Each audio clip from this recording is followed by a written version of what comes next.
하이델베르크 요리문답을 하심으로 광복절 감사주일 예배를 시작합니다. 살았으나 죽었으나 당신의 유일한 위로는 무엇입니까?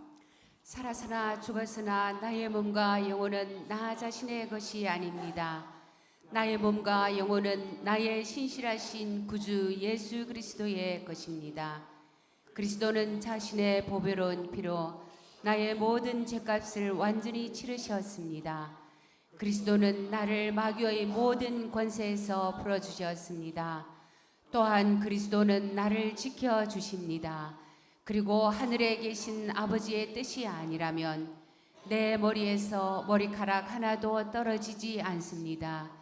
참으로 모든 것은 나의 구원을 위해 합력하여 일합니다.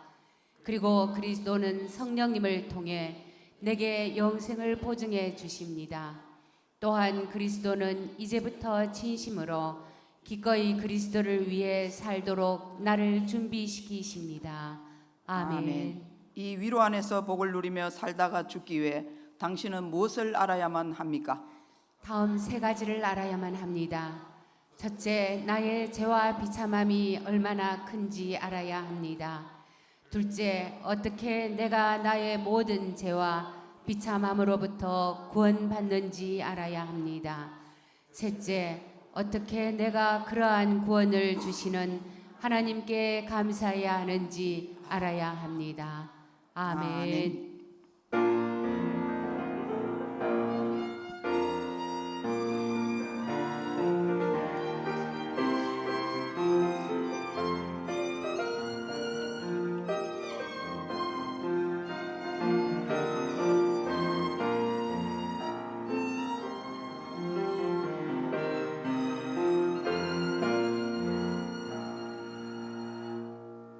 여호와 우리 하나님이여, 우리를 구원하사 여러 나라로부터 모으시고 우리가 주의 거룩하신 이름을 감사하며 주의 영예를 찬양하게 하소서.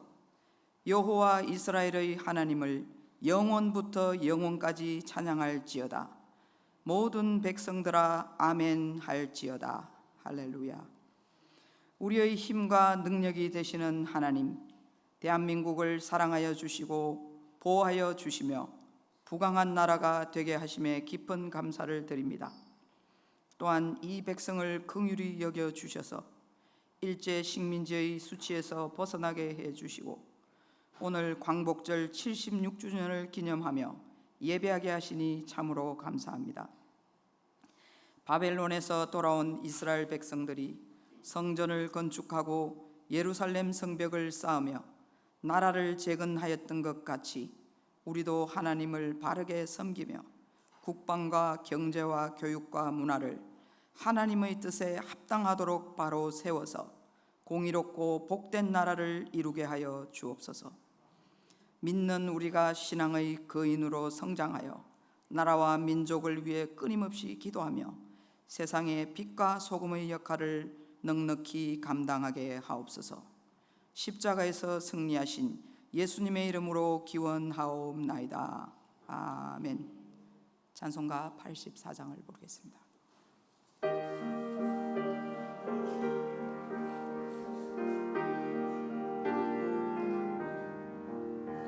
온 세상이 캄캄하여서 참 빛이 없었더니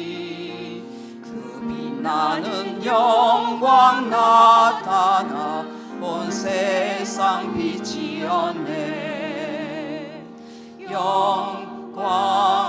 영광의 주, 영광의 주, 밝은 그 빛 내게 비추었네.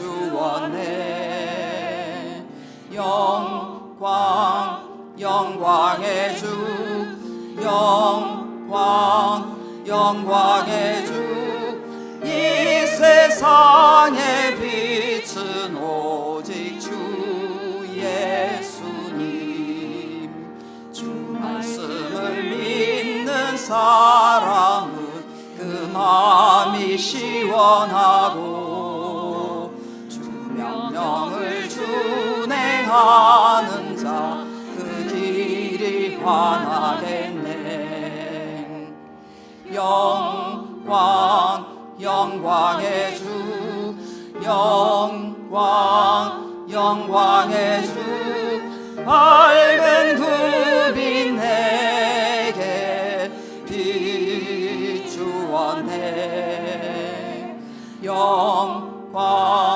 영광의 주, 영광의 주, 이 세상의 빛은 오직 주 예수님. 죄 가운데 사는 사람은 그 눈이 어두워도 그 죄악을 씻는 날에는 그 눈이 밝아지네. 영광의 주, 영광의 주, 밝은 그 빛 내게 비추었네. 영광의 주, 영광의 주, 이 세상의 빛은 오직 주 예수님. 성시교독은 115번입니다. 성문으로 나아가라 백성이 올 길을 닦으라. 큰 길을 수축하라. 돌을 세하라. 만민을 위하여 기치를 들라. 여호와께서 땅끝까지 선포하시되 너희는 딸 시온에게 이르라. 보라, 내 구원이 이르렀느니라. 보라, 상급이 그에게 있고 보응이 그 앞에 있느니라 하시었느니라. 사람들이 너를 일컬어 거룩한 백성이라, 여호와께서 구속하신 자라 하겠고, 또 너를 일컬어 찾은 바 된 자요 버림받지 아니한 성읍이라 하리라. 선지자 이사야의 책에 쓴 바 광야에서 외치는 자의 소리가 있어 이르되, 너희는 주의 길을 준비하라. 그의 오실 길을 곧게 하라. 모든 골짜기가 메워지고 모든 산과 작은 산이 낮아지고 굽은 것이 곧아지고 험한 길이 평탄하여질 것이요 모든 육체가 하나님의 구원하심을 보리라 함과 같으니라. 아멘. 우리의 신앙을 고백하겠습니다. 나는 전능하신 아버지 하나님 천지의 창조주를 믿습니다. 나는 그의 유일하신 아들 우리 주 예수 그리스도를 믿습니다. 그는 성령으로 잉태되어 동정녀 마리아에게서 나시고 본디오 빌라도에게 고난을 받아 십자가에 못 박혀 죽으시고 장사된 지 사흘 만에 죽은 자 가운데서 다시 살아나셨으며 하늘에 오르시어 전능하신 아버지 하나님 우편에 앉아 계시다가 거기로부터 살아있는 자와 죽은 자를 심판하러 오십니다. 나는 성령을 믿으며 거룩한 공교회와 성도의 교제와 죄를 용서받는 것과 몸의 부활과 영생을 믿습니다.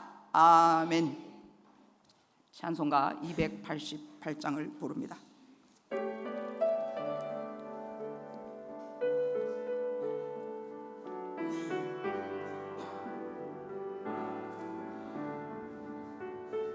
예수를 나의 구주 삼고 성령과 피로써 거듭나니 이 세상에서 내 영혼이 하늘의 영광 누리도다.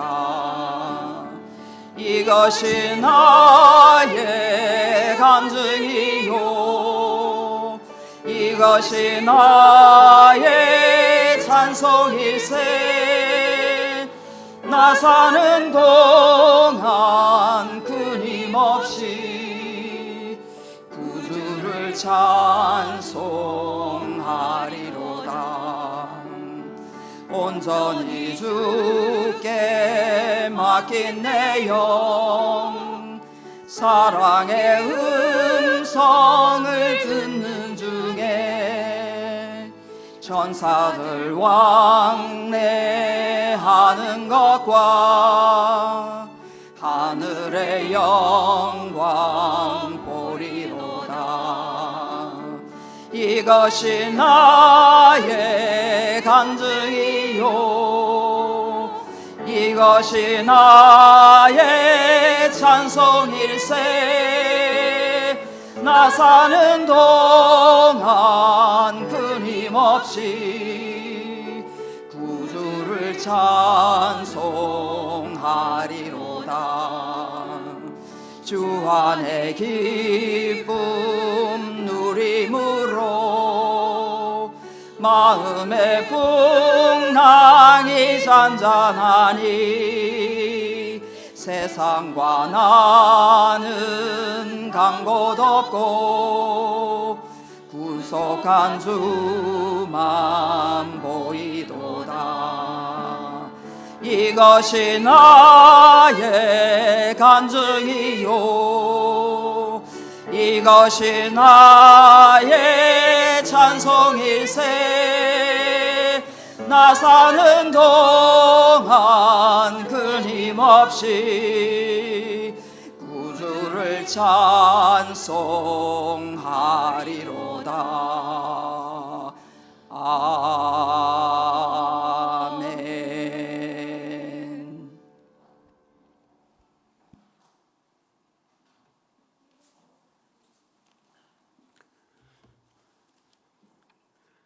선하시며 인자하심이 영원하신 하나님, 존귀와 영광을 받으옵소서. 오늘 광복절 감사주일로 기념하며 예배하게 하시니 감사를 드립니다.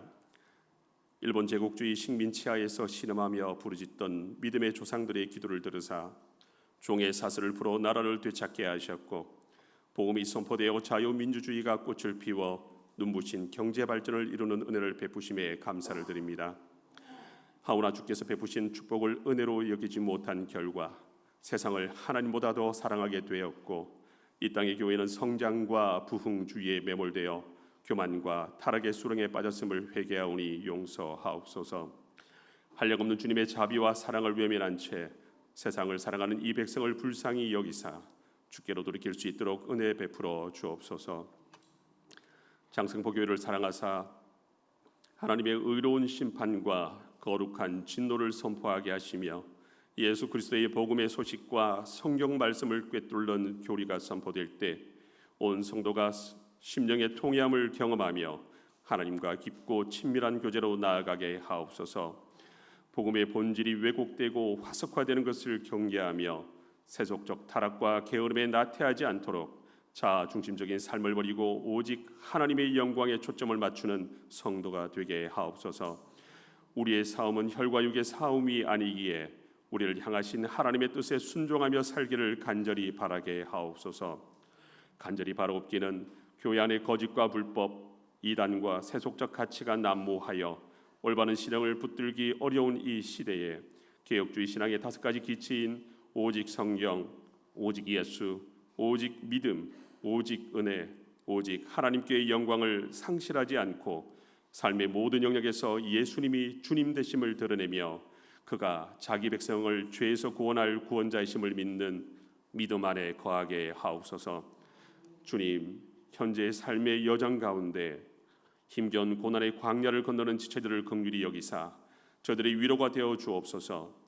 주님 주신 고난을 인내할 때 곳곳에 숨겨놓으신 하나님의 은혜와 지혜와 명철을 발견함으로 하나님의 크신 섭리를 깨닫게 하옵소서.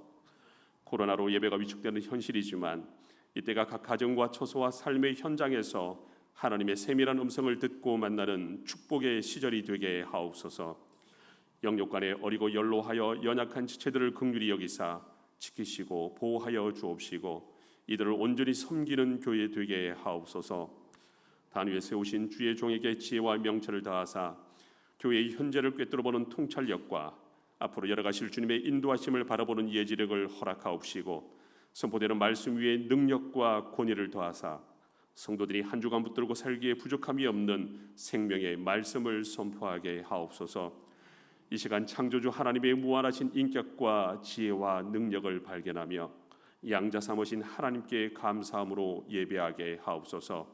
예배를 방해하는 모든 악의 충동을 막아 주옵시고 삼위일체 하나님 홀로 영광 받으옵소서. 예수님의 이름으로 기도드립니다. 아멘.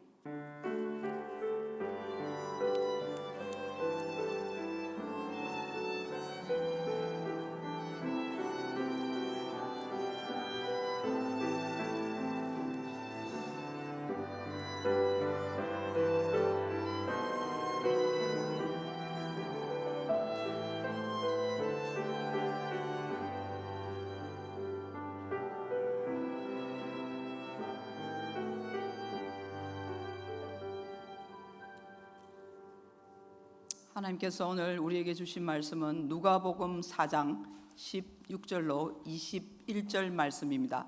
신약 성경 93면에 있는 누가복음 4장 16절로 21절 말씀을 한 절씩 봉독하시고 마지막 절은 합독하겠습니다.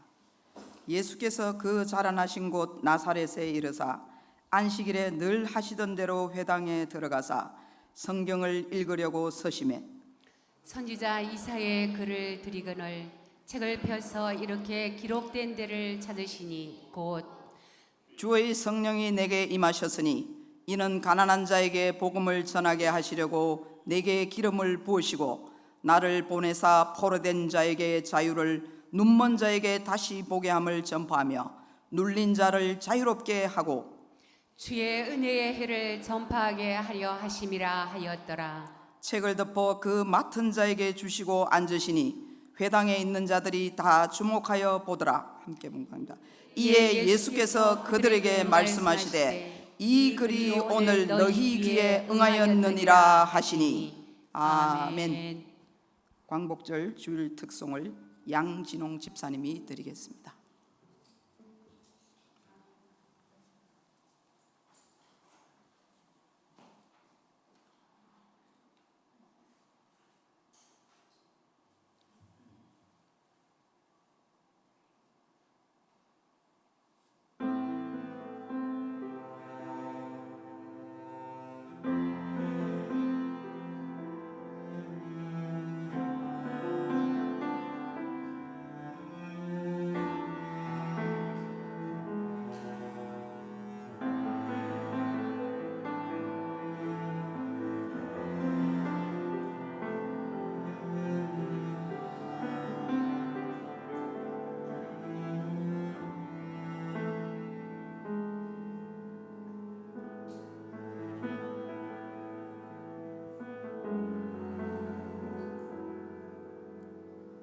사망의 그늘에 앉아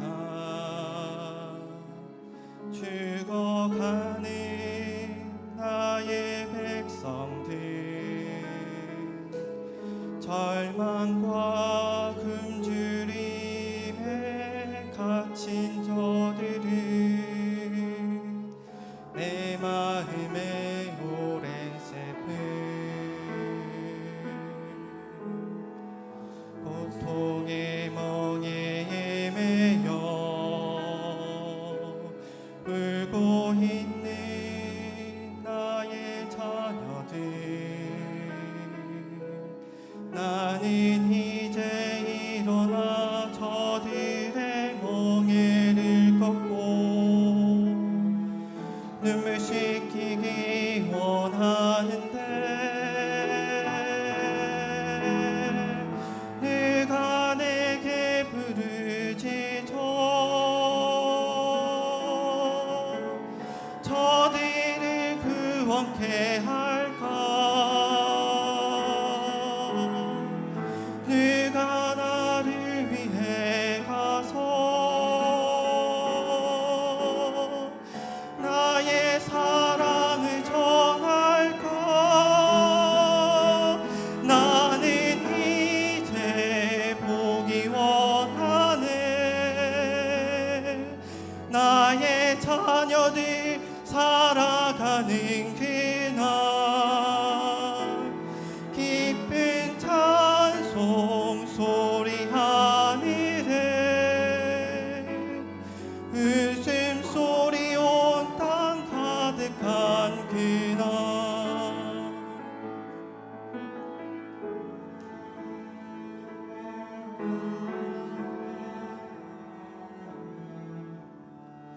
사망의 그늘에 앉아 죽어가는 나의 백성들,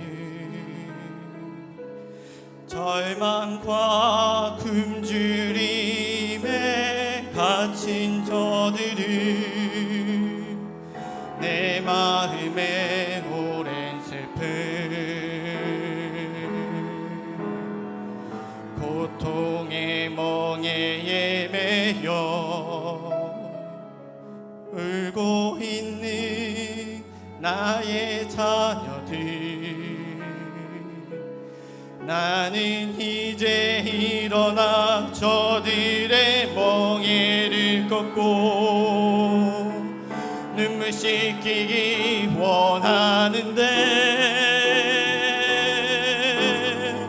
누가 내게 부르짖어 저들을 구원케 할까? 누가 나를 위해 가서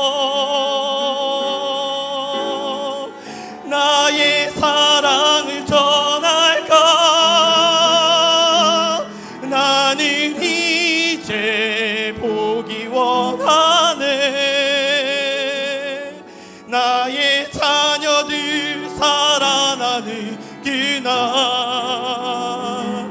기쁜 찬송 소리 하늘에 웃음소리 온 땅 가득한 그날 나는 이제 보기 원하네. 나의 자녀들 살아나는 그날 기쁜 찬송 소리 하늘에 웃음소리 온 땅 가득한 그날.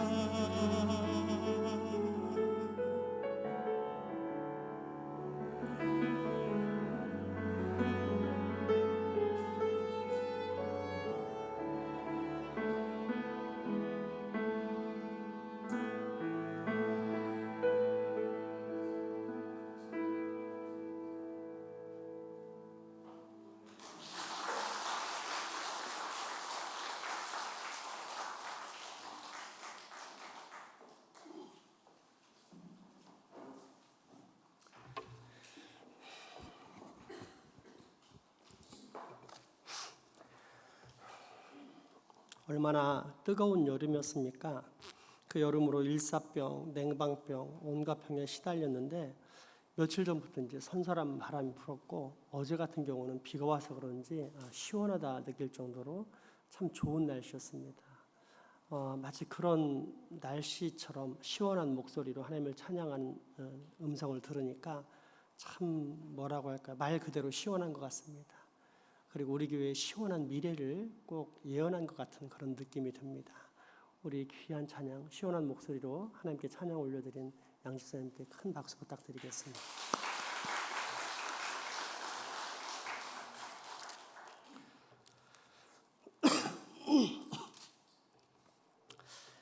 지난 주일에 우리는 예수에 대해서 배웠습니다. 예수라는 이름의 뜻은 구원자 또는 여호와는 구원이시다입니다. 이스라엘 사람들이 자식이 태어나면 식민 지배하에 있는 자신의 처지를 생각하면서 하나님의 구원을 바랬습니다. 그러면서 붙인 이름으로서 우리나라의 철수처럼 흔하디 흔한 남자 이름이 예수입니다. 그러나 나사렛 예수는 달랐습니다. 사람이 지은 것이 아니라 하나님께서 직접 붙이신 이름이었기 때문입니다. 우리를 죄의 지배와 포로 생활에서 구출하사 영원한 생명과 참된 쉼을 주시고자 하나님께서 구원자를 보내셨는데 그가 바로 나사렛 출신의 예수라는 이름을 가진 사람입니다. 마태복음 1장 18절에서 21절까지 말씀입니다. 예수 그리스도의 나심은 이러하니라. 그의 어머니 마리아가 요셉과 약혼하고 동거하기 전에 성령으로 잉태된 것이 나타났더니 그의 남편 요셉은 의로운 사람이라 그를 드러내지 아니하고 가만히 꿀거자 하여 이 일을 생각할 때에 주의 사자가 현몽하여 이르되 다윗의 자손 요셉아 내 아내 마리아 데려오기를 무서워하지 말라. 그에게 잉태된 자는 성령으로 된 것이라. 아들을 낳으리니 이름을 예수라 하라. 이는 그가 자기 백성을 그들의 죄에서 구원할 자임이심이라 하니라. 아멘. 그런데 이 나사렛 예수라는 이름 다음에는 항상 그리스도라는 호칭이 따라 나옵니다. 예수가 본명, 본래 이름이라면 그리스도는 호칭, 그 사람의 특징을 나타내는 별명이라고 할 수 있습니다. 우리 교회 예를 들자면 교육부 아이들에게 가장 인기가 많은 사람이 우리 이병철 집사님입니다. 이병철 집사님에 대해 꼬마 아이들이 부르는 별명들이 많이 있는데 그중 하나가 청설모입니다. 왜 그런지 모르겠어요.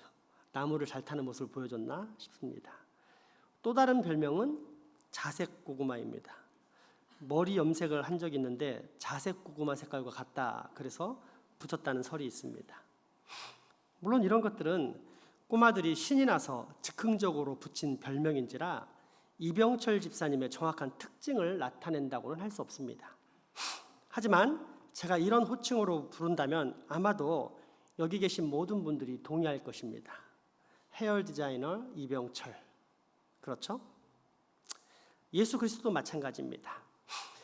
예수가 이병철 같이 사람의 이름을 나타내는 고유 명사라면 그리스도는 그 사람의 특징을 나타내는 호칭 혹은 별명이라고 할 수 있습니다. 그래서 우리 기독교인들은 예수님을 보통 예수 그리스도라고 부릅니다.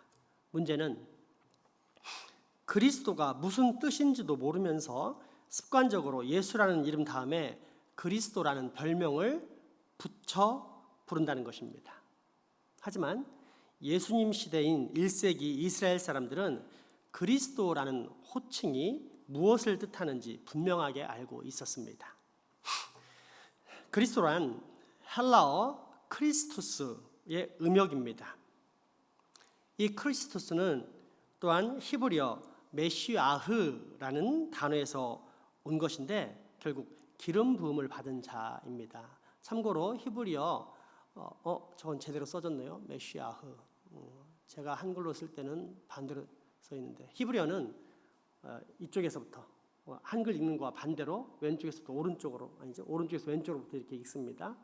제가 여기 글자에 썼을 때는 반대로 나왔는데 저 화면에는 제대로 나왔네요. 그래서 메시아라고 영어는 크라이스트 또 메시아, 무사이아 이러지만 히브리어는 메시아흐 이렇게 하는데 결론적으로 같은 말로서 그리스도란 결국 기름 부음을 받은 자 이런 뜻입니다.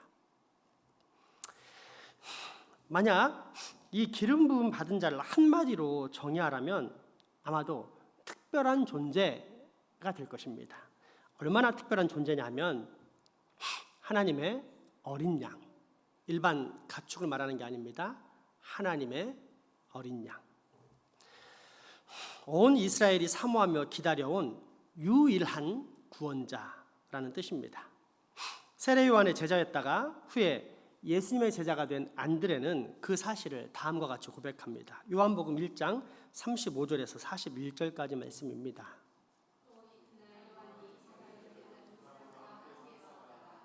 예수께서 건의심을 보고 말하되 보라 하나님의 어린 양이로다.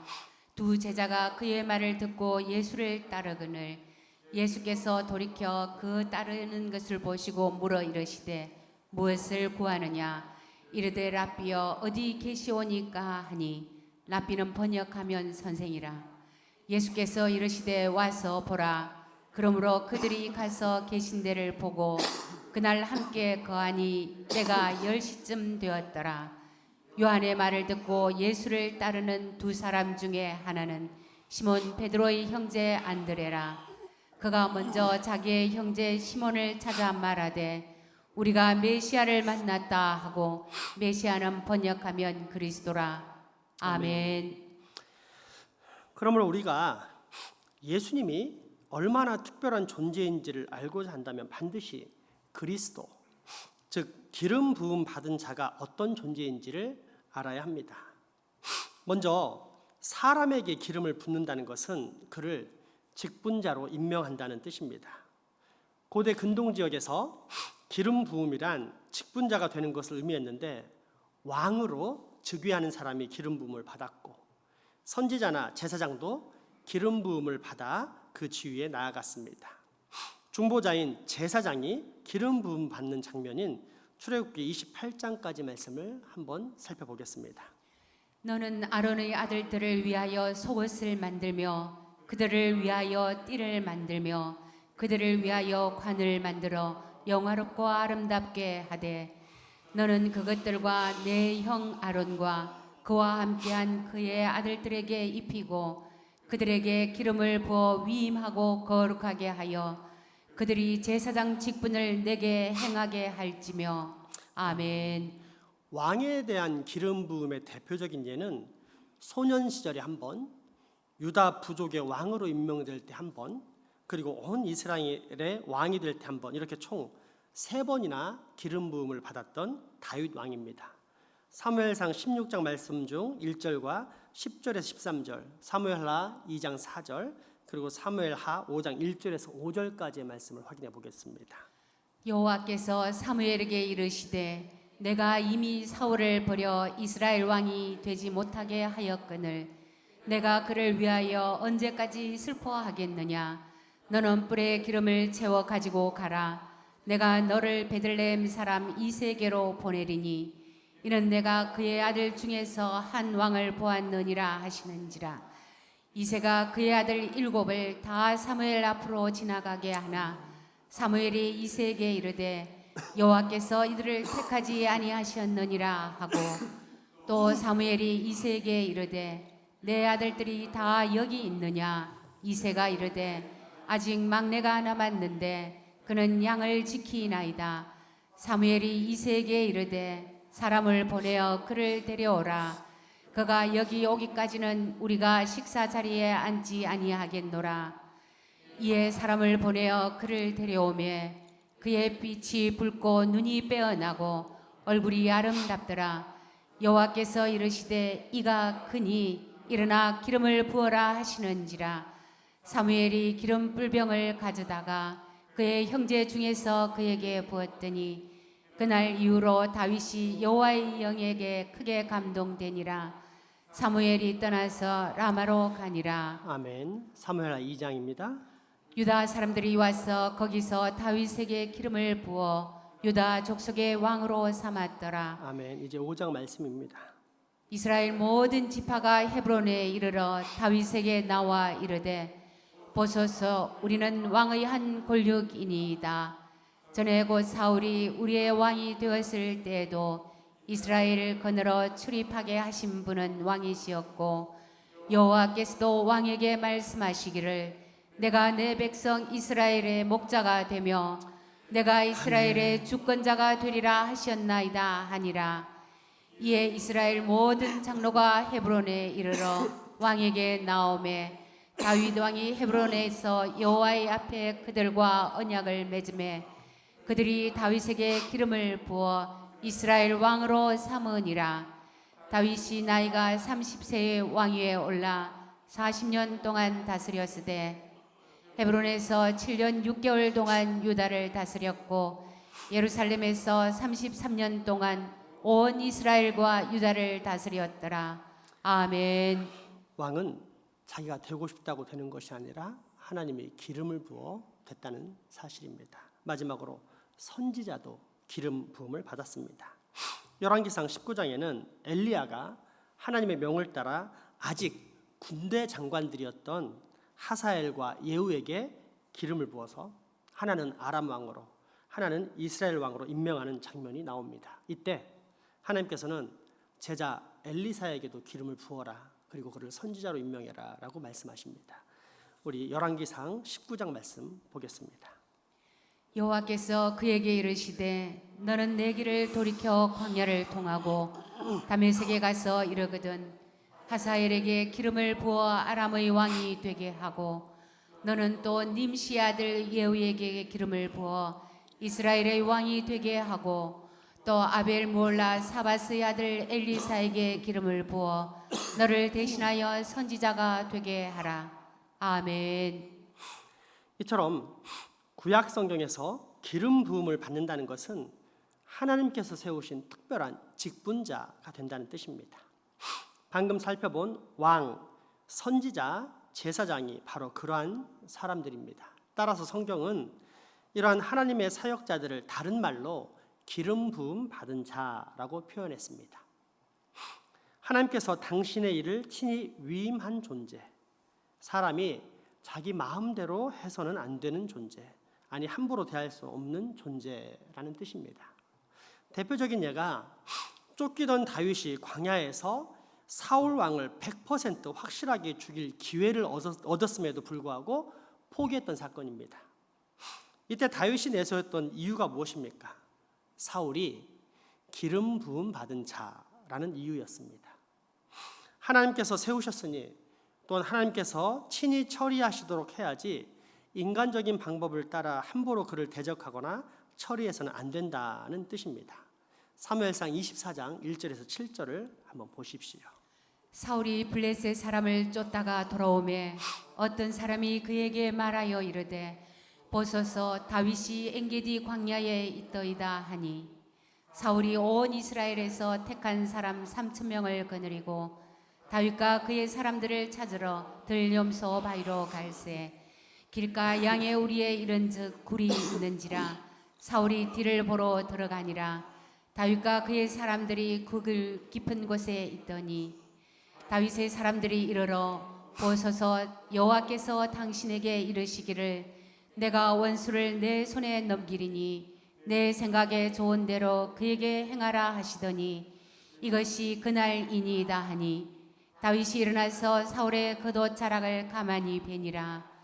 그리한 후에 사울의 옷자락 뱀으로 말미암아 다윗의 마음이 찔려 자기 사람들에게 이르되 내가 손을 들어 여호와의 기름 부음을 받은 내 주를 치는 것은 여호와께서 금하시는 것이니 그는 여호와의 기름 부음을 받은 자가 됨이니라 하고 다윗이 이 말로 자기 사람들을 금하여 사울을 해치지 못하게 하니라. 사울이 일어나 굴에서 나가 자기 길을 가니라. 아멘. 다윗에게는 하나님께 기름 부음 받은 자란 하나님의 일을 맡은 하나님의 대리자로서 그를 대적한다는 것은 곧 하나님을 대적하는 것이다라는 분명한 관념이 있었습니다. 그만큼 하나님의 기름 부으심에 대해 중히 여기며 심각하게 생각했던 것입니다. 둘째, 성전 기물에 바르는 기름입니다. 성경에는 직분자를 세울 때 사람에게만 기름을 붓지 않고 이 기름 부음이 광범위하게 사용된 또 하나의 용례가 있습니다. 그것은 하나님께 제사를 드릴 때 이 제사와 관련된 여러 기물들이나 제물들의 기름을 바르는 것입니다. 출애굽기 30장 22절에서 9절까지 말씀 확인해 보겠습니다. 여호와께서 모세에게 또 말씀하여 이르시되 너는 상등 향품을 가지되 액체 몰약 500세겔과 그 반소의 향기로운 육개 250세겔과 향기로운 창포 250세겔과 계피 500세겔을 성소의 세겔로 하고 감람 기름 한 흰을 가지고 그것으로 거룩한 관유를 만들되 향을 제조하는 법대로 향기름을 만들지니 그것이 거룩한 관유가 될지라. 너는 그것을 회막과 정거궤에 바르고 상과 그 모든 기구이며 등잔대와 그 기구이며 분향단과 및 번제단과 그 모든 기구와 물두멍과 그 받침에 발라 그것들을 지극히 거룩한 것으로 구별하라. 이것에 접촉하는 것은 모두 거룩하리라. 아멘. 또한 출애굽기 40장 9절에서 13절까지 말씀입니다. 이곳에서는 성전 기명과 대제사장에게 기름 붓는 장면이 함께 등장하는데 봉독하시면서 기름을 붓는 이유가 과연 무엇인지를 한번 잘 살펴보시기 바랍니다. 또 관유를 가져다가 성막과 그 안에 있는 모든 것에 발라 그것과 그 모든 기구를 거룩하게 하라. 그것이 거룩하리라. 너는 또 번제단과 그 모든 기구에 발라 그 안을 거룩하게 하라. 그 제단이 지극히 거룩하리라. 너는 또 물두번과 그 받침에 발라 거룩하게 하고 너는 또 아론과 그 아들들을 회막문으로 데려다가 물로 씻기고 아론에게 거룩한 옷을 입히고 그에게 기름을 부어 거룩하게 하여 그가 내게 제사장의 직분을 행하게 하라. 아멘. 겉으로 보기에는 사람에게 기름을 부어 직분자를 삼는 일과 이러한 성전 기물들의 기름을 바르는 일이 전혀 다른 일 같지만 사실은 하나 의미를 갖고 있습니다. 무엇입니까? 거룩. 즉 기름을 바름으로써 거룩해 한다, 거룩해진다는 점을 보여줍니다. 그러면 왜 기름을 바르거나 부으면 거룩해질까요? 하나님이 처방하신 특별한 기름이기 때문입니까? 아니면 기름 자체에 사람을 거룩하게 하는 어떤 효능이 있기 때문입니까? 아닙니다. 기름 부음이란 성령님의 임재와 능력을 상징하는 외적인 표시이기 때문입니다. 이사야서 61장 1절 말씀을 보십시오. 주 여호와의 영이 내게 내리셨으니 이는 여호와께서 내게 기름을 부어사 가난한 자에게 아름다운 소식을 전하게 하려 하심이라. 나를 보내사 마음이 상한 자를 고치며 포로된 자에게 자유를, 갇힌 자에게 노임을 선포하며. 아멘. 이사야 선지자는 자신이 받은 사명을 여호와께서 내게 기름을 부으사라는 말로 표현합니다. 그런데 이 문장의 첫 부분에서 기름 부음을 어떻게 정의했는지 잘 살펴보십시오. 다시 한번 보여주실래요? 뭐라고 되어 있을까요? 주 여호와의 영이 내게 내리셨으니. 즉 기름 부음이란 성령님의 임재와 능력을 상징하는 것이요, 그러므로 인해 기름 부음을 받는다는 것은 하나님께서 당신의 일을 맡긴 자로 하여금 그 일을 감당할 수 있도록 성령의 임재와 능력을 받는 거룩한 존재로 만드신다는 뜻입니다. 바로 이 관점을 가지고 다시 처음으로 돌아가 우리 예수님이 기름 부음을 받으신 분, 메시아흐 또는 크리스토스, 즉 그리스도라고 불린다는 사실을 생각해 봅시다. 예수, 여호와는 구원이시다 라는 뜻을 가진 사람이 태어났는데 남자를 알지 못하는 여자 처녀 마리아에게서 태어났습니다.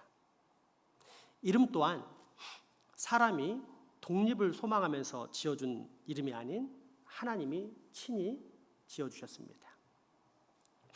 그리고 얼마 후 예언의 성취를 기다리던 동방박사들이 경배하러 왔고 들판에서 양을 치며 하염없이 시간을 보내던 목자들에게 수많은 천군 천사들이 하늘에서 나타나 말합니다. 너희들이 고대하던 메시아흐 그리스도 곧 기름 부은 받은 자가 나타났다. 그렇다면 그는 과연 사람의 소망을 담은 단순한 구원자라는 말입니까? 아니면 온 이스라엘이 그토록 고대하던 완전한 구원자, 유일한 구원자라는 뜻입니까? 그렇습니다. 완전하고 유일하신 온 인류의 구원자라는 뜻이 바로 예수 그리스도라는 이름의 뜻입니다. 직접 한번 확인해 보십시오. 누가복음 2장 8절부터 14절까지 말씀입니다. 그 지역의 목자들이 밤에 밖에서 자기 양떼를 지키더니 주의 사자가 곁에 서고 주의 영광이 그들을 두루 비치매 크게 무서워하는지라. 천사가 이르되 무서워하지 말라. 보라, 내가 온 백성에게 미칠 큰 기쁨의 좋은 소식을 너희에게 전하노라. 오늘 다윗의 동네에 너희를 위하여 구주가 나셨으니 곧 그리스도 주시니라. 너희가 가서 강보에 사여 구유에 뉘어 있는 아기를 보리니 이것이 너희에게 표적이니라 하더니 호련히 수많은 천군이 그 천사와 함께 하나님을 찬송하여 이르되 지극히 높은 곳에서는 하나님께 영광이요 땅에서는 하나님이 기뻐하신 사람들 중에 평화로다 하니라. 아멘. 바로 이 사실을 우리 주님은 스스로 너무도 잘 아셨습니다. 당신이 하나님께로부터 이 땅의 모든 구원을 위임받고 성취할 사역자라는 사실, 하나님의 유일한 어린 양이라는 사실을 너무도 정확히 알고 계셨습니다.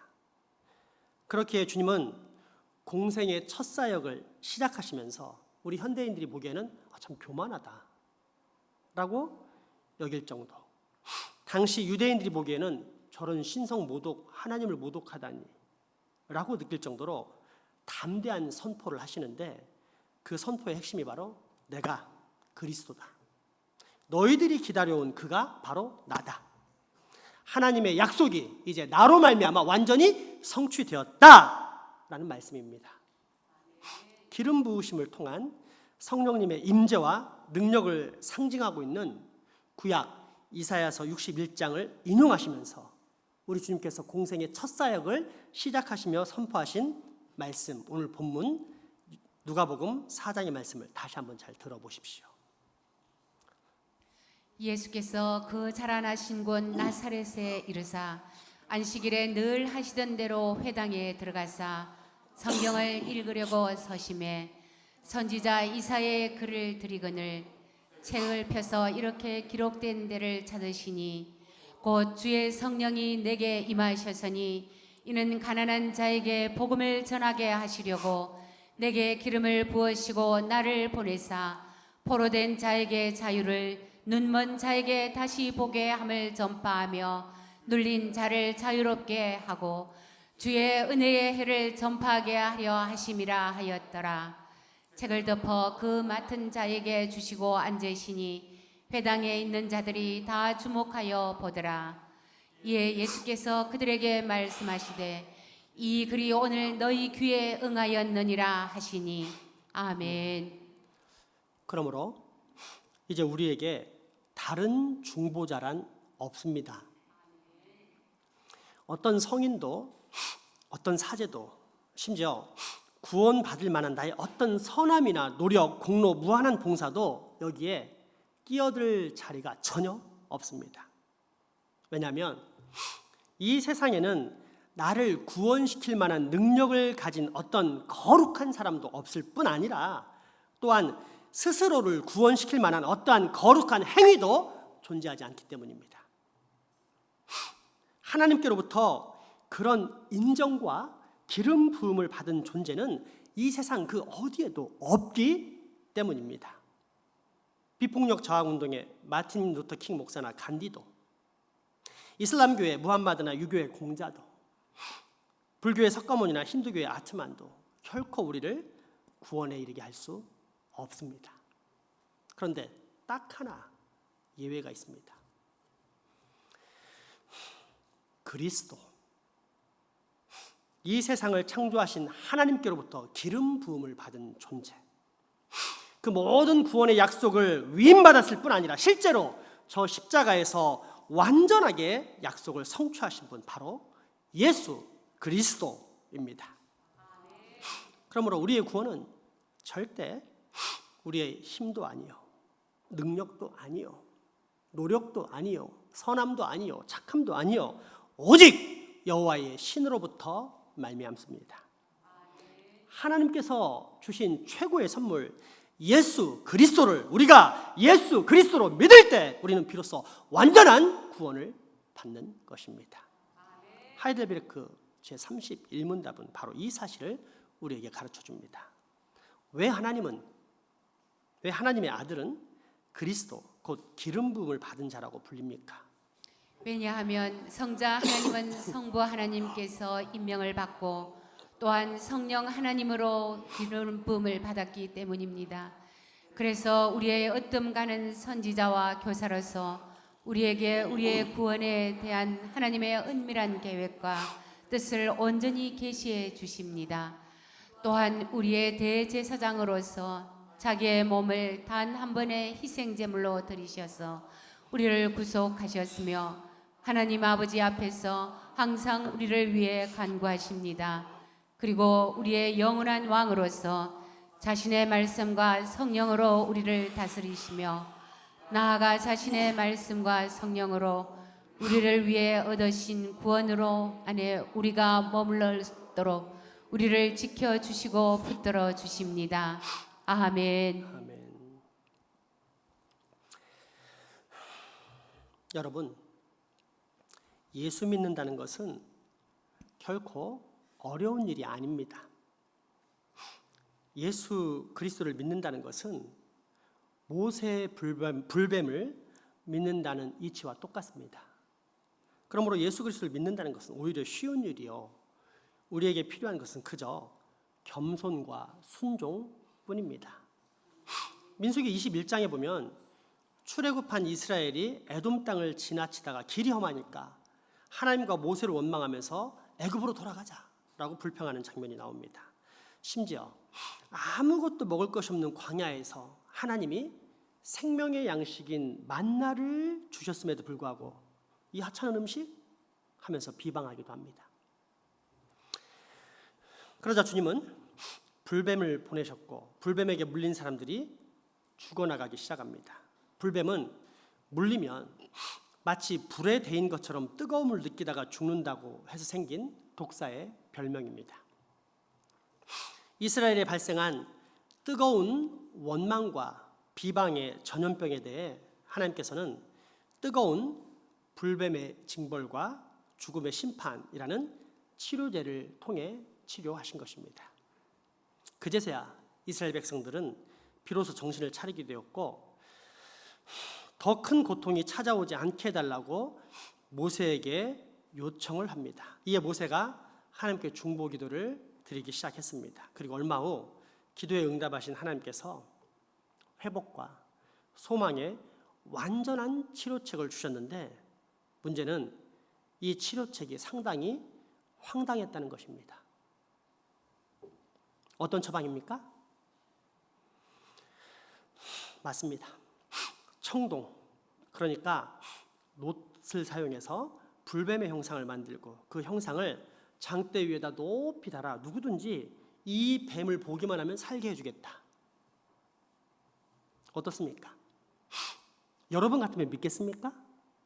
예를 들어 여러분이 장생포 앞바다에 물에 빠져 죽어가고 있는데 제가 거기 서서 저기 멀리 있는 원양어선을 쳐다보아라. 그러면 살 것이다.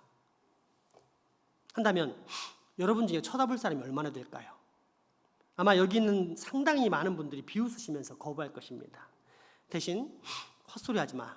그런 것은 성경에나 있는 이야기지 현실적으로 어떻게 가능해? 라면서 살고자 어떻게든지 근처에 있는 지푸라기라도 붙잡아 보려고 발버둥 칠 것입니다. 실제 이스라엘 백성들도 수많은 사람들이 그렇게 거부하며 죽어갔습니다. 그런데 그 중에 고개를 든 사람이 있었습니다.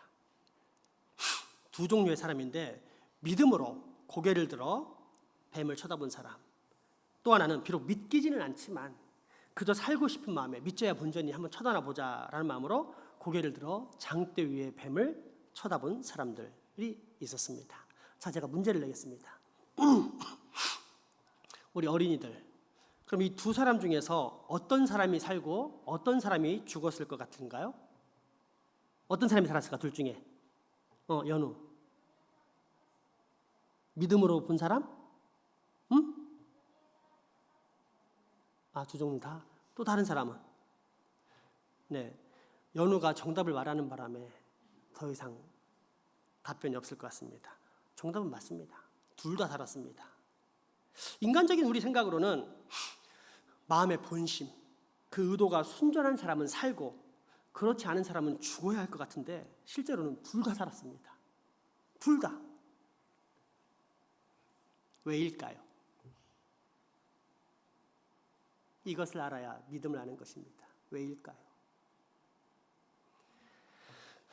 그것은 구원의 능력이 사람의 선한 마음이나 순전함, 심지어 굳센 믿음에 달려있는 것이 아니라 하나님의 선물, 곧 쳐다보기만 하면 구원시켜 주시겠다는 하나님의 약속, 곧 하나님의 은혜에서 비롯되기 때문입니다. 그렇기에 그저 순종함으로 고개를 들어 장대 위에 놋뱀을 바라본 자, 하나님의 약속을 바라본 자는 그 누구나 다 구원을 받게 된 것입니다. 똑같습니다.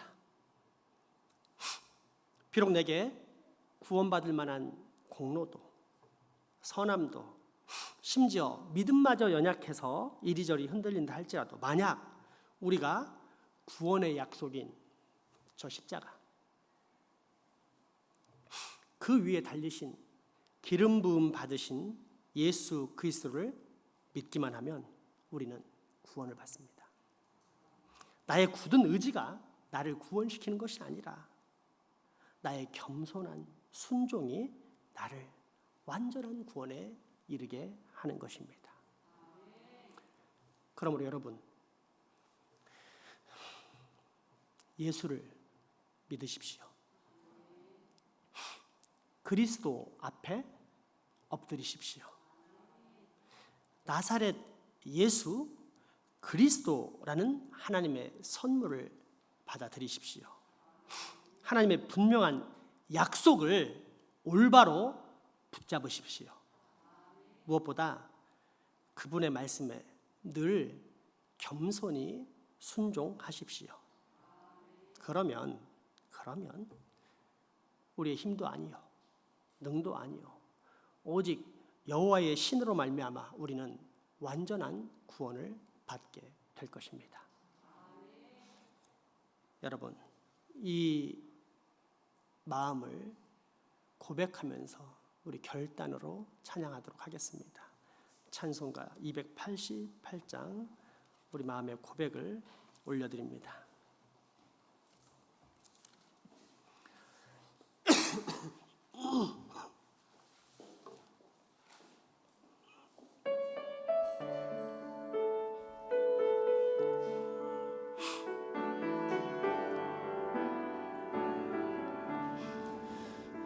예수를 나의 구주 삼고 성령과 피로써 거듭나니 이 세상에서 내 영혼이 하늘의 영광 누리도다. 이것이 나의 간증이요, 이것이 나의 찬송일세.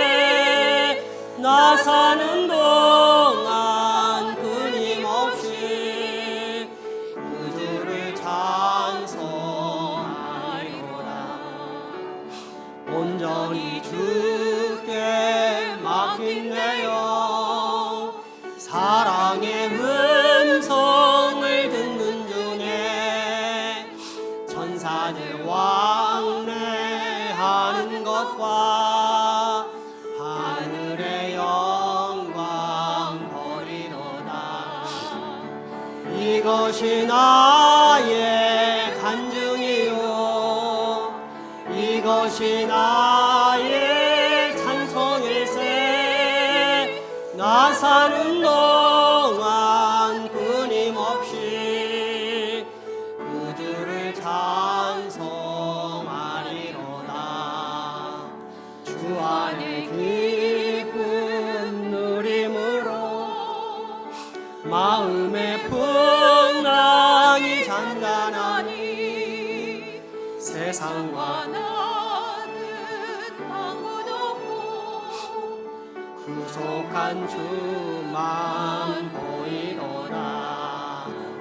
이것이 나의 간증이요, 이것이 나의 찬송일세. 나 사는 동안 끊임없이 1절 3절 다시 한번 고백해 볼까요? 예수를 나의 구주 삼고 성령과 피로써 거듭나니 이 세상에서 내 영혼이 하늘의 영광 누리도다. 이것이 나의 간증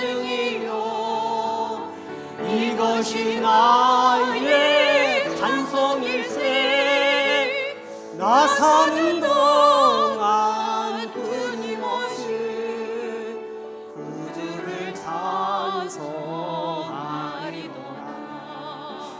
주 안에 기쁨 누림으로 마음의 풍랑이 잔잔하니 세상과 나는 간 곳 없고 구속한 주만 보이로다.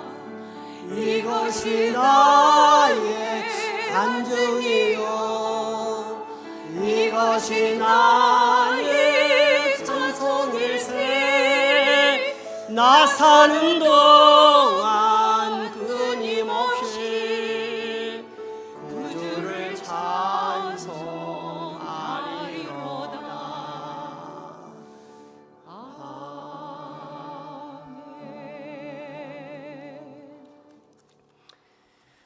기름 부음 받으신 나의 주 나의 하나님 예수 그리스도께 우리의 모든 경배와 찬양과 감사와 영광을 올려드립니다. 나를 구원하시기 원하시는 하나님, 우리의 구원이 힘도 아니요 능도 아니요 오직 여호와의 신 하나님의 선물, 하나님의 약속, 곧 저 십자가에 달리신 예수 그리스도를 믿는 믿음으로 말미암아 이루어진다는 사실을 다시금 더욱더 확실하게 붙잡을 수 있게 하여 주옵소서. 예수 이름으로 기도합니다. 아멘. 헌금하시겠습니다.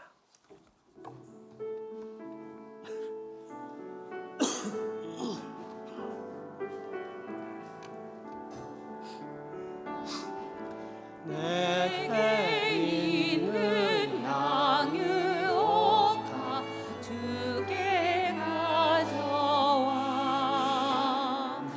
그 발 위에 임마주고 드립니다. 나를 위해 온 손님 오르신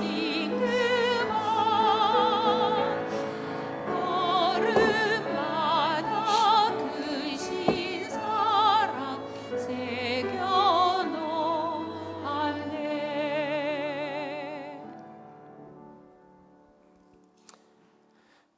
자비와 긍휼이 풍성하신 주님, 오늘도 우리에게 이처럼 마음과 정성을 모아 아버지께 사랑을 바칠 수 있는 힘, 능력, 마음 주시면 감사드립니다. 모든 것이 주께로부터 왔음에 바치는 이 모든 것이 당연한 하나님의 은혜로 알고 드리오니 주여 흠양하여 주옵소서. 바치는 주의 자녀들의 마음과 형편을 돌아보사 슬픔 가운데 젖은 자녀에게 기쁨을 주시고 좌절과 낙심 가운데 있는 자녀에게는 힘과 용기를 주시며 깊은 영적 방황 가운데 헤매이는 자녀들에게는 하늘의 신령한 복, 곧 예수 그리스도의 임재로 채워지는 은혜가 있게 하옵소서. 드리고 싶지만 여러 가지 형편상 힘껏 바치지 못한 손길에게는 그 영혼과 마음과 물질을 여사 크게 깨닫게 하시고 변화되게 하사 앞으로는 더욱더 큰 힘을 다해 드릴 수 있는 복도 얻게 하여 주옵소서. 평안으로 이 예배에 함께하지 못하는 우리 환우들에게도 또 직장, 사업, 유학, 국방 의무 등으로 타지 해외에 나가 있는 우리 가족들에게도 동일한 은혜가 있게 하시고 우리가 맡은 이 지역사회를 기도할 때 구원받지 못해 어둠 속에서 죽어가는 사망의 그늘 가운데 있는 그들을 불쌍히 여기사 우리의 기도로 말미암아 그들이 다 구원받고 예수 안에 거할 수 있는 복을 누리게 하여 주옵소서. 예수 이름으로 기도합니다. 아멘. 이 시간 1:1 간증 이시우 성도님의 간증이 있겠습니다.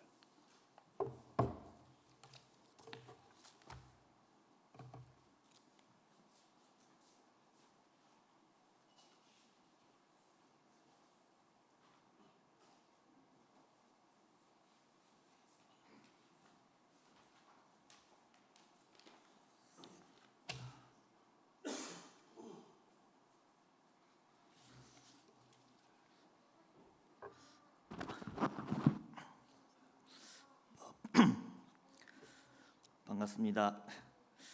이번 제자 양육을 수료하게 된 이시우입니다.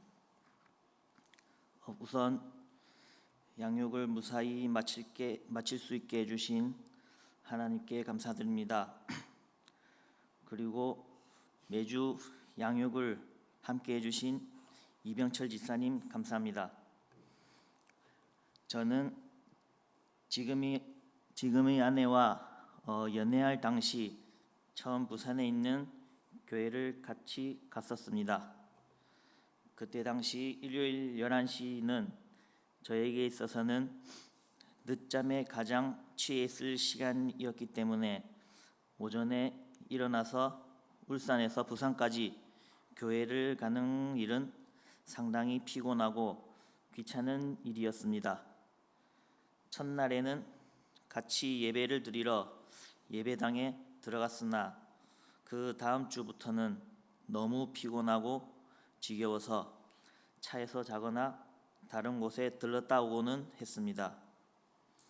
이런 식으로 한 달, 두 달, 1년, 3년을 넘게 만나다 보니 트러블도 많았고 헤어질 뻔도 했으나 결국에는 결혼하여서 같이 교회를 다니고 있습니다.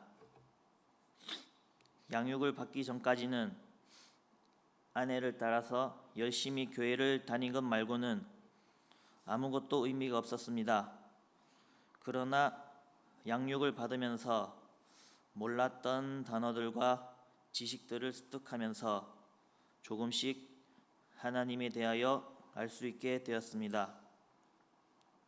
이병철 집사님과 많은 대화를 하면서 교회에 대하여 잘못 알고 있었던 사실들을 제대로 알 수 있게 되었습니다. 솔직하게 말하면 현재 저에게는 큰 변화는 아직까지 없는 것 같습니다. 하지만 이제껏 아무 생각 없이 사라지는 대로 살아왔던 저에게 큰 깨달음을 얻을 수 있는 좋은 기회였습니다. 이번 1:1 제자 양육을 계기로 저의 어리석음을 뉘우치고 하나님의 뜻을 따라 살아가도록 노력하고 앞으로도 주시는 말씀에 더욱 귀 기울이는 자녀가 되기를 소망합니다. 감사합니다.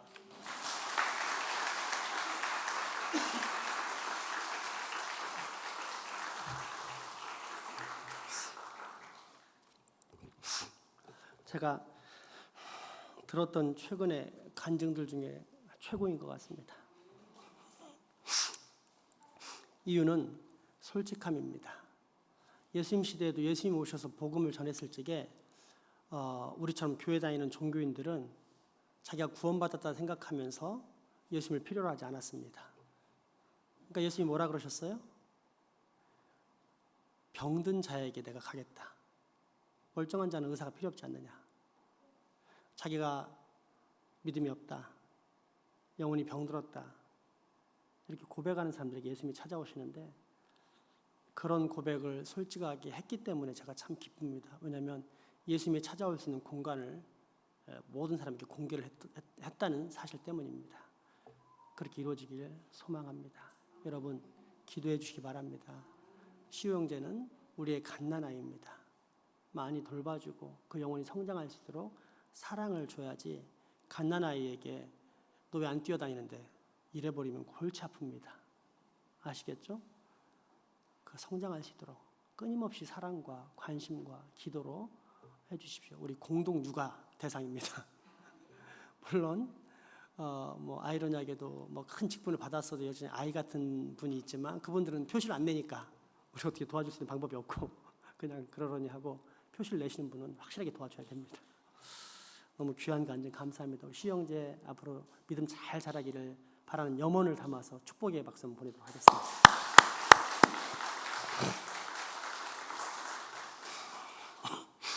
둘째 중요한 광고입니다. 지난 몇 달간 제가 약간은 좀 섭섭했던 게 있습니다. 뭐냐면 내가 5년 동안 그렇게 하나님의 어떤 복음의 정수를 가르쳤으면 이만큼 성장했을 거라 생각했는데 그만큼까지 성장하지 않은 모습을 보면서 제가 약간 좀 침울했달까 이런 느낌이 있었습니다. 그러면서 원인을 살펴봤는데 그게 뭔지 아세요? 원인이? 아무리 강조를 해도 성경을 안 읽었구나. 성경 통독과 묵상이 없었구나. 그러니 믿음이 자랄 수가 없구나.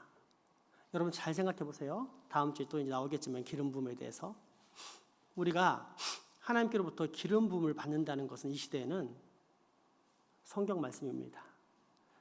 성령으로 감동되어 기록된 성경 말씀, 이 말씀을 우리가 볼 때 성령님이 찾아오셔서 조명하시고 감동하심으로 깨닫게 하신다는 거죠.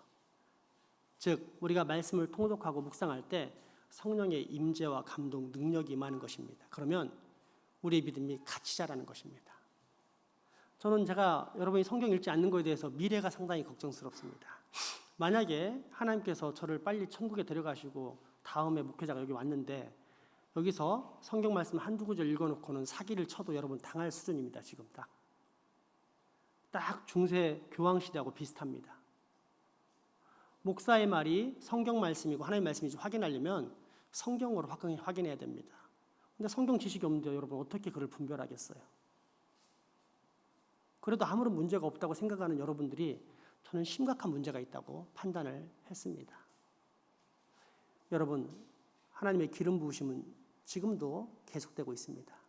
그 기름 부으심은 그냥 가만히 있으면 떨어지는 것이 아니라 우리가 성경을 읽을 때 하나님의 영이 임재하심으로 기름 부으심이 임하고 그렇게 기름 부음 받은 자들이 모였을 때 기름이 넘쳐서 교회에 부흥이 일어나는 것입니다. 기름 부음이 없는데 교회에 부흥이 일어났다? 그거 가짜입니다.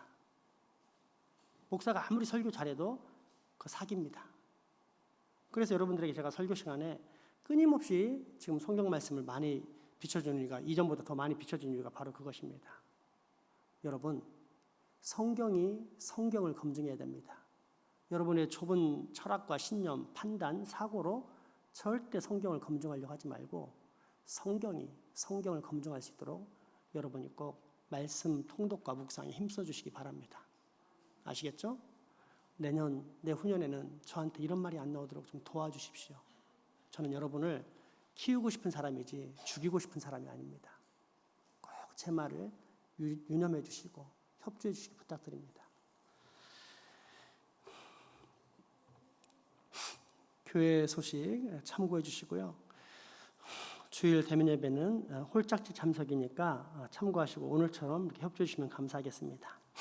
당분간은 교회 건물 소개령을 계속 내릴 예정이니까 기재된 대로 필수 인원을 제외하고는 예배당에서 빨리 나가주시기 부탁드리겠습니다. 오늘 배성범 장로님, 이복수 권사님 네 분이 떡을 공개하셨습니다. 감사합니다. 오늘 아침에 제가 먹어봤는데 참 맛있더라고요. 맛있게 드시고 마음껏 축복해 주시기 바랍니다. 다음 주 1대1 간증은 우리 김수정 청년 있고 간증 미루신 분들도 빨리 준비해서 하시는 게 필요할 것 같습니다. 마지막 찬양하겠습니다.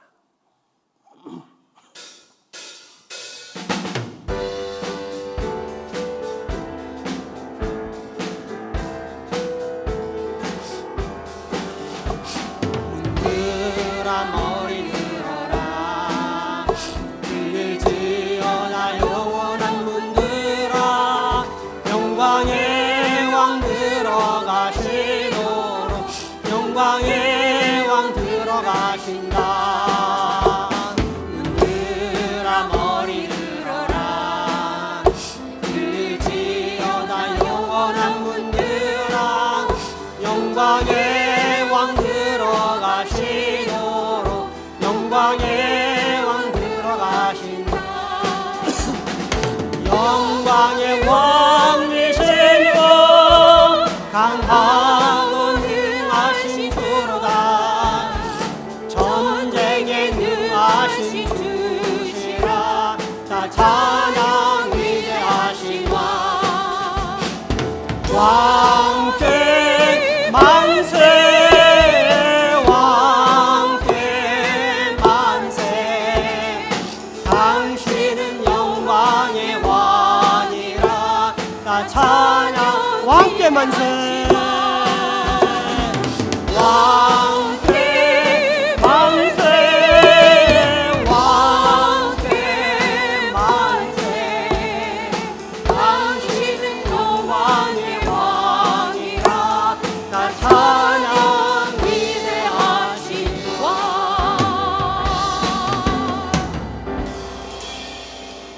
여러분 들으셨죠? 오늘 예수 그리스도 그분만이 하나님이 인정하신 우리의 유일한 왕, 구원자이십니다. 그걸 알고 예수 그리스도를 부르고 믿어야 행복한 것입니다. 그 고백을 우리 목소리로만 한번 고백해 봅시다. 왕께 만세, 왕께 만세, 당신은 영광의 왕이라. 다 찬양 위대하신 왕. 우리 주 예수 그리스도의 은혜와 하나님의 크신 사랑과 성령님의 교통하심이 이제후로 하나님의 기름 부음을 받으신 예수, 자기 백성을 그 죄에서 구원하시는 예수, 하나님의 선물이자 약속이신 오직 예수 그리스도만을 철저히 의지하면서 살아가겠다라고 다짐하고 결단하는 여기 모인 모든 주의 자녀들의 머리 위에와 가정, 이웃 그리고 후손들에게 지금부터 영원토록 함께 하시기를 간절히 축원하옵나이다. 아멘.